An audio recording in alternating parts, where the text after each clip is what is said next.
Land sustains life. The use of land creates history of nature and people.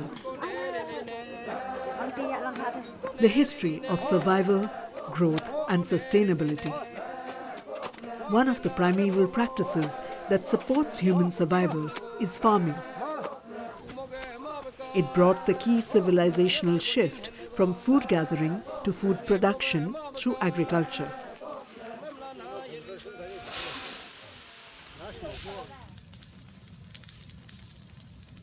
The first human cultivators cleared land and planted crops in rhythm with the forests that surrounded them.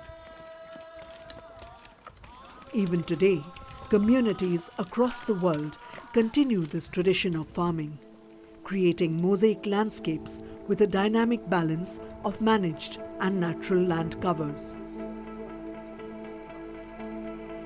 This ancient practice of shifting cultivation is commonly known as Jhum in India.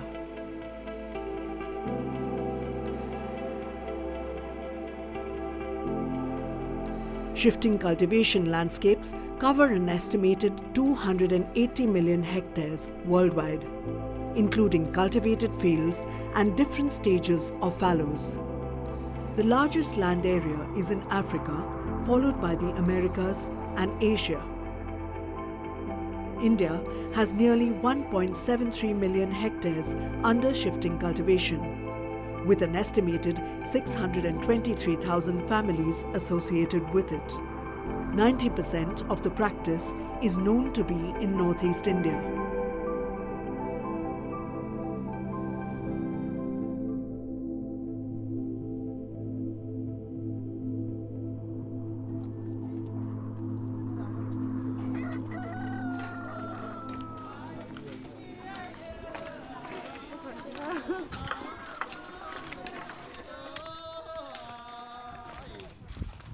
In this farming system, plots of land are cultivated for a period of time and then left to regenerate while the farmers move to other sections of land for their crops. Traditionally, the cycle of use has been 10 years or more, which allows for sustainable landscape management by communities, especially in remote areas with low population density. This long cycle Jhum practice, evolved over centuries, is seen to have provided sustainable agrobiodiversity, food security, livelihood and socio-cultural bonding for the practicing communities. In most areas, Jhum communities have successfully managed to balance their cultivation and the health of their community forests for generations.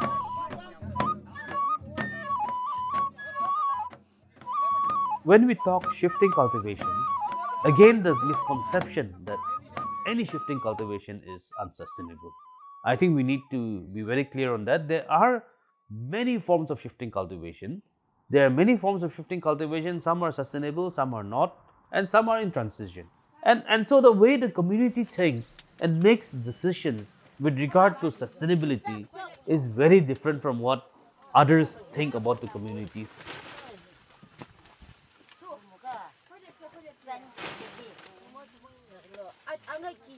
Local traditions of seed preservation, crop diversity, grain storage, diet and nutrition patterns, in fact, provide a rich and rare legacy of traditional knowledge, agrobiodiversity and sustainable food security that would otherwise have been lost to commercial cash crops.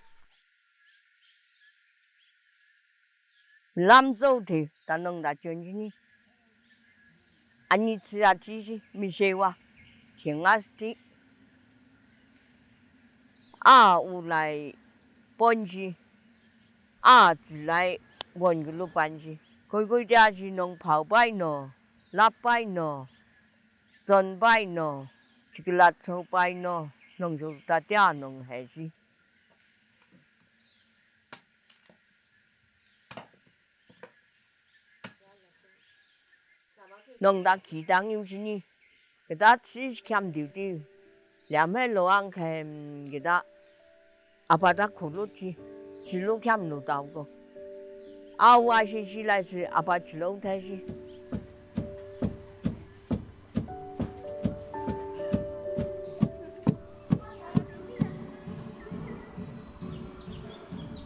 The forests around the Jhum practicing communities in many areas of northeast India continue to be biodiverse, rich forest tracts managed by the communities themselves.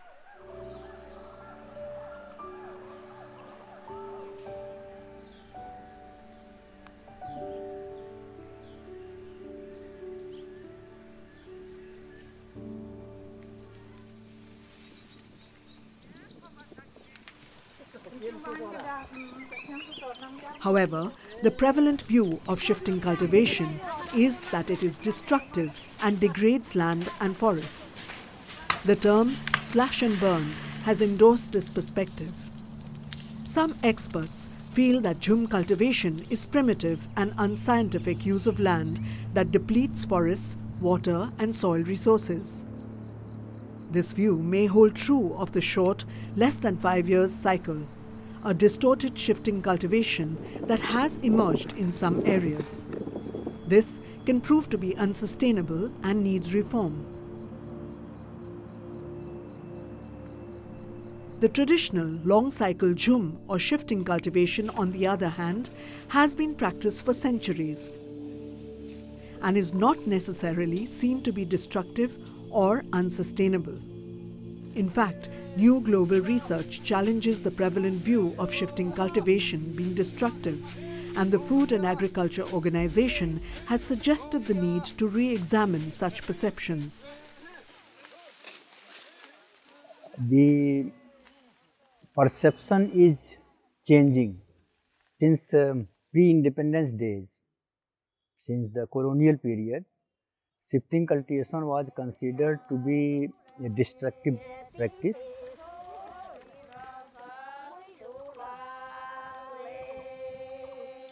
and the policies framed by Britishers and subsequently by the government of India, they all considered that the shifting cultivation is a destructive practice and this should be stopped.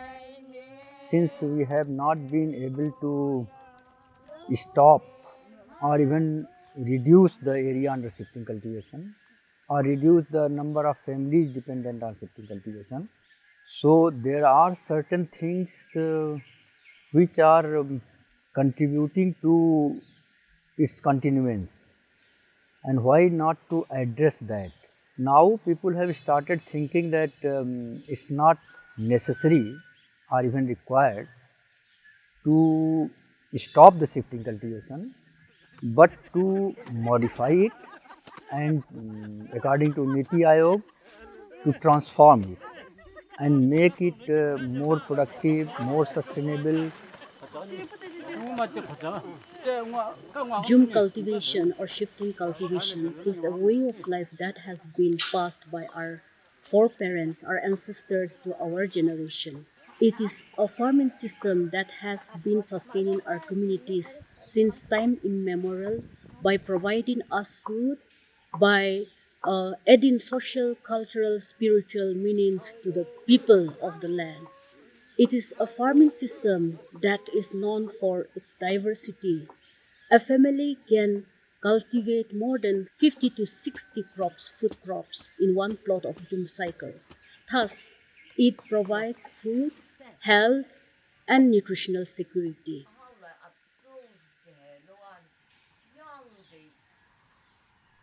A recent study by Central Agricultural College, Manipur and ICAR showed that shifting cultivation is not merely an alternative method of farming, but a form of landscape management that is inseparable from the culture and lifestyle of the communities that practice it. Analysis has revealed that the bonding takes 3 forms: nature bonding, attachment to the natural landscape; social bonding, attachment to the local community and traditions; and economic bonding, attachment to the form of livelihood and to the place. This farming system is practiced by many other indigenous communities across the world. This is an ecological farming system which bonds the people of the land and the natural environment. It is guided by the principles of solidarity, respect, dignity, and equity for the families in the community.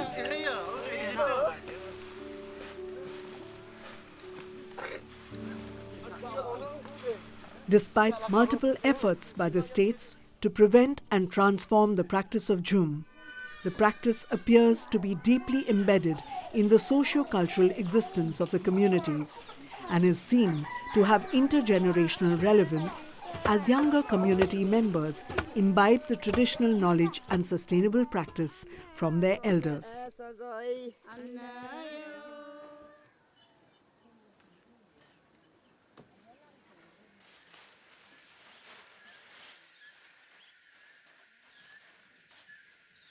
Nó chiêu và nó ăn những nhang nó đồng時nó cho kèm khi lại nhiều nó khi lại cụ thể xin này chỉ nó vai trong chỉ nó này đã cụ lúc chỉ nó ăn như thế sao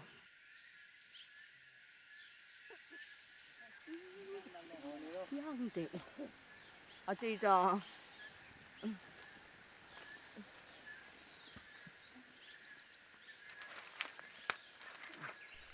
While Jhum is intrinsic to community life and sustainability in many parts of northeast India, the tradition is confronting a period of transition due to several reasons. Shorter cycles of distorted Jhum are not sustainable. Jhum is labor intensive. There is a growing shortage of labor for this practice. In some situations, Jhum provides food security but does not ensure financial stability. Sometimes, youth are disconnected with their traditional practices and resources. Their aspiration drives them to migrate or choose other occupations.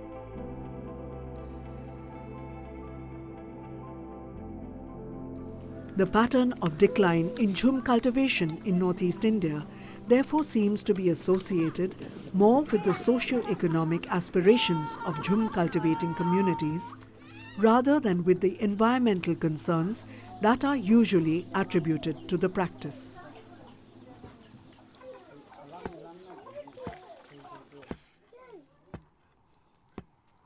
If the shifting cultivation is sustainable or traditional shifting cultivation, it definitely sequesters more carbon than even many of the other land uses. And there are many studies which have showed that traditional shifting cultivation contributes towards the ameliorating, or you can say mitigating climate change. Rit ki klem along ke nitum ke long pon ason ke ong dun e pon note ne ke puruita e pon pen birik rosata e pon birik rosa ke athi dulo polote men lo polonte ipum thom pen inko isigi jor pen birik suta e pon lata ilin along paruisi mate paruisira inko ipuson si ilin along pen kilong pen han suta e pon là non rit ki panalong pen adang adim hakre po hansu ta ipon po an hansu ta kijor pon lo ginalong aningkan ke proxikep prognerkep kuson si kilong kasi hansu ta chuklem pon bomlo hipi bidikta ipon bomlo hipita son adang hak po an nong det po an lata ati pati lo te ilin thong kep thi kep kuson si hipi hai ta chuyor pon bom masi poisa ahinta la son si kilong dia phan klem pon bom lo. In the context of policy and governance, shifting cultivation land comes under the agriculture sector during cultivation and under forests during the fallow phase. This has led to ambiguity in the classification of Jhum land as abandoned land, wasteland, and unclassed state forests. This ambiguity has made it difficult for Jhum farmers to access agricultural support services. What they don't realize is these are the farming practices which provides you food crops around the season, food crops off season forests which no other farming system will give you, because shifting cultivation should not be looked at only from the cultivation phase of the practice. The fallow phase, which is the forestry phase of shifting cultivation, is another area which people tend to forget. That's an area where a lot of wildlife flourishes. That's an area where a lot of other activities happen. So the views of different institutions have started changing. Hopefully, the state governments and the governments will also think more proactively towards trying to understand why farmers are doing this and how can we help farmers rather than trying to stop farmers from what they are doing. Efforts to grant recognition to Jhum land are under process. While this policy shift may allow formal recognition of Jhum land and communities, there are concerns regarding the subsequent conversion of land use to commercial cash crops and monoplantations that could lead to the grave loss of ecological balance, traditional agrobiodiversity, and sustainable food and nutritional security.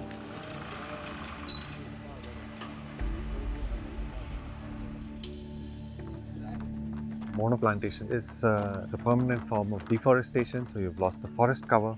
It has far fewer species that survive there, so biodiversity is affected. It is also a water guzzling crop. You know, a single oil palm tree requires about 200 to 300 liters of water per day. And streams are diverted to feed these oil palm trees, and you find that streams are drying up and affecting downstream communities as well. So water, impacts on water is a third issue. The market demand is also playing a crucial role in promoting these kind of monoplantations, which is luring the farmer because he is getting something in cash. So the cash returns is mutilating the mindset of the farmers to a greater extent, and so is the true for the shifting cultivators also. But in this traditional form of shifting agriculture, it was kind. It was never cash. So the economics was very sustainable within closed. But the moment you bring in monocropping systems into this, it is opened up. It is opened up to market.